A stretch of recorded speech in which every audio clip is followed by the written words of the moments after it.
వల్ల ఈ రోజు హాస్పిటల్లో కనీస వసతులు కానీ కనీసమైనటువంటి మందులను కానీ డయాగ్నోస్టిక్ సంబంధించిన సిటీ స్కాన్లు కానీ ఇవన్నీ వచ్చే అవకాశం ఉందని ప్రజలు ఆశాభావంతో ఉన్నారు. అన్నింటికంటే మరొక ముఖ్యమైనటువంటి ప్రాధాన్యత రంగం ఏదైతే పంచాయతీరాజ్ గ్రామీణాభివృద్ధి గురించి మాట్లాడుతా ఉన్నాం. గత 5 సంవత్సరాల్లో గ్రామాలలో అభివృద్ధి పూర్తిగా నిర్వీర్యమైంది అధ్యక్ష. ఎందుకంటే కేంద్ర ప్రభుత్వం నేరుగా సర్పంచులకు ఇచ్చేటువంటి నిధులని మాయం చేసిన ఘనత జగన్మోహన్ రెడ్డి ప్రభుత్వానిది. సర్పంచులు కనీసం ఏదైతే మంచినీళ్ల సరఫరా కోసం ఏదో మంచినీళ్లు కానీ పారిశుద్ధ్యం కానీ కనీసం చిన్న రోడ్లు కానీ డ్రైనేజీలు కానీ ఏవైతే ప్రజల అవసరాలకు ఉపయోగించాల్సిన డబ్బుల్ని కూడా రాత్రికి రాత్రి జగన్మోహన్ రెడ్డి ప్రభుత్వం తీసుకెళ్లిపోవడం వల్ల సర్పంచులు పూర్తిగా పనులు చేయకుండా అయిపోయినారు. ఆ కనీస సర్పంచులు ఆ గ్రామాల్లో కూడా లేకుండా ఊర్లు వదిలిపెట్టిపోయిన పరిస్థితి కనపడతా ఉంది అధ్యక్ష. మనం ప్రభుత్వంలోకి రాగానే 1000 కోట్ల రూపాయల్ని గత 3 నెలల్లోనే వేసి ప్రతి గ్రామంలో కూడా కనీసపు వసతులు ఏర్పాటు చేసే ప్రయత్నం చేయడం అనేది చాలా గొప్ప విషయం అధ్యక్ష.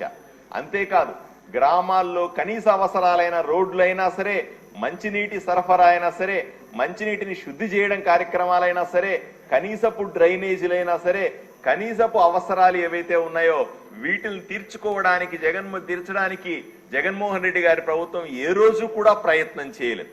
ఇవన్నీ కూడా అసాధ్యం కాదనుకున్నారు ప్రజలంతా. కానీ కూటమి ప్రభుత్వం వచ్చిన 4 నెలల్లోనే ఇవన్నీ కూడా పనులు మొదలు పెట్టాం.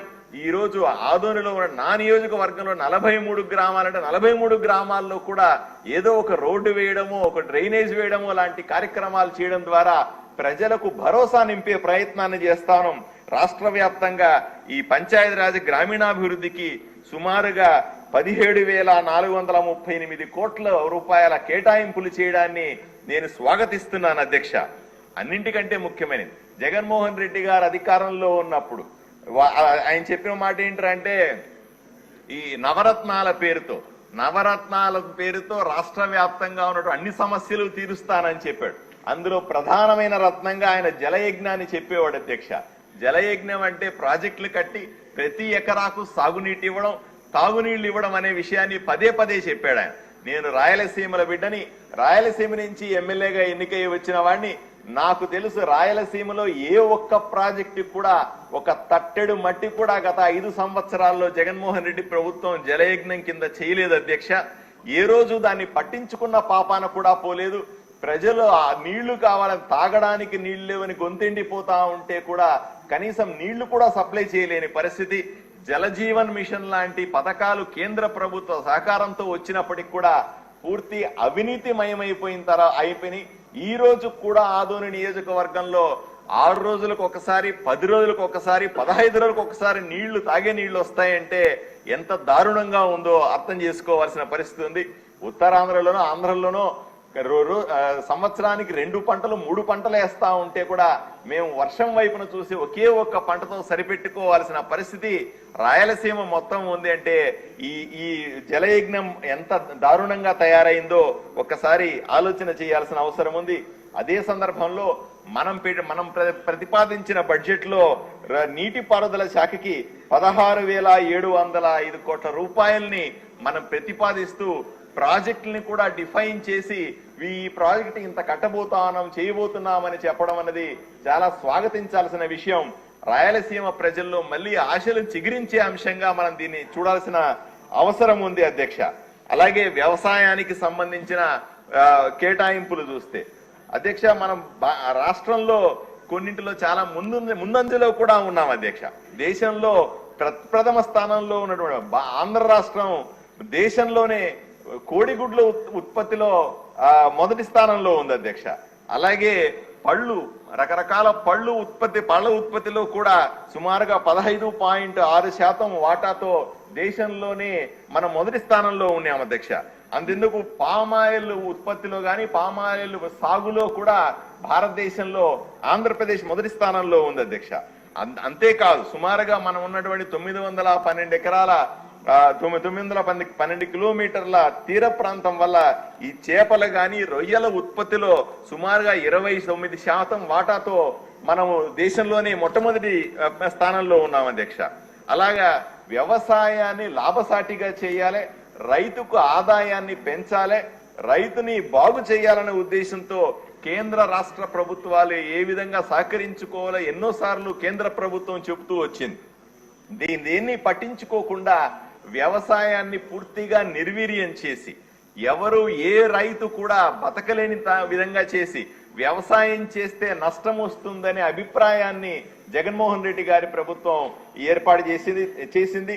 దాని ద్వారా రైతులు పూర్తిగా నిస్తేజమైనారు. ఈ రోజు మనము అధికారంలోకి వచ్చిన తర్వాత వ్యవసాయానికి సుమారుగా 12,534 కోట్ల రూపాయల ప్రతిపాదనలు చేసి ఈ రోజు మనం రైతులకు ఆశ కల్పించే విధంగా, రైతులకు కూడా వ్యవసాయం గిట్టుబాటు అయ్యే విధంగా అవుతుందనే ఆశను కల్పించే ప్రయత్నం చేశాం అధ్యక్ష. అన్నింటికంటే ముఖ్యమైనది పట్టణాభివృద్ధికి సంబంధించిన అంశాలు మనం చూశాం. అప్పుడు చంద్రబాబు నాయుడు గారు ముఖ్యమంత్రిగా ఉన్న సందర్భంలో ఈ టెట్కో ఇళ్ళు, అపార్ట్మెంట్ ఇళ్ళు అన్నారు.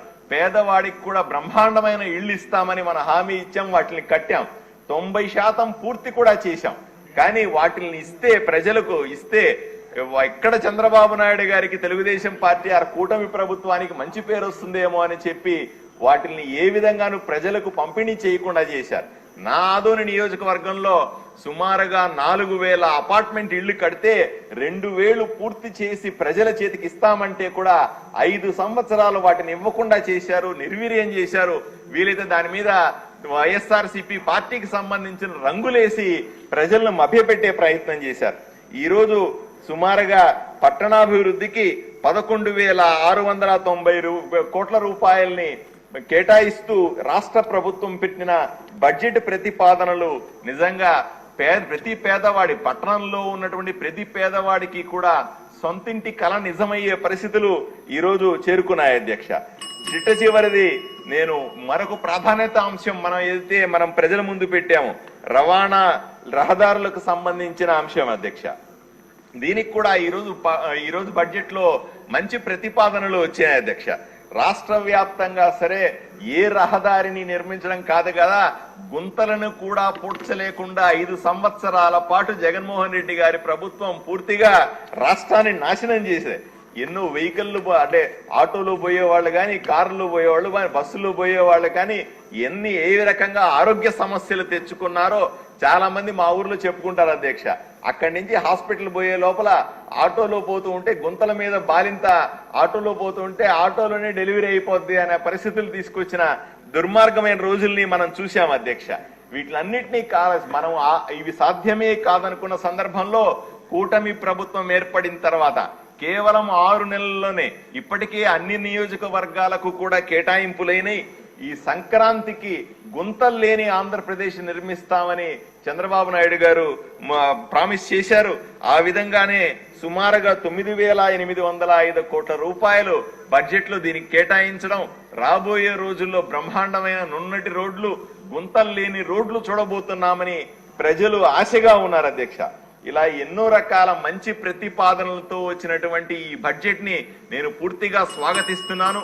దీని ద్వారా ప్రజలకు సంక్షేమంతో పాటు అభివృద్ధి కూడా జరుగుతుందని, ప్రజల ఏ ఆకాంక్షలతో అయితే మనకు ఓట్లేశారో, ఏ ఆకాంక్షలతో అయితే 164 సీట్లు ఇచ్చారో, ఏ ఆకాంక్షలతో అయితే మనకైతే అధికారాన్ని కట్టబెట్టారో ఇవన్నీ జరగబోతున్నాయని సంతోషాన్ని వ్యక్తం చేస్తూ ఈ అవకాశం ఇచ్చిన మీకు ధన్యవాదాలు తెలుపుకుంటున్నాను అధ్యక్ష.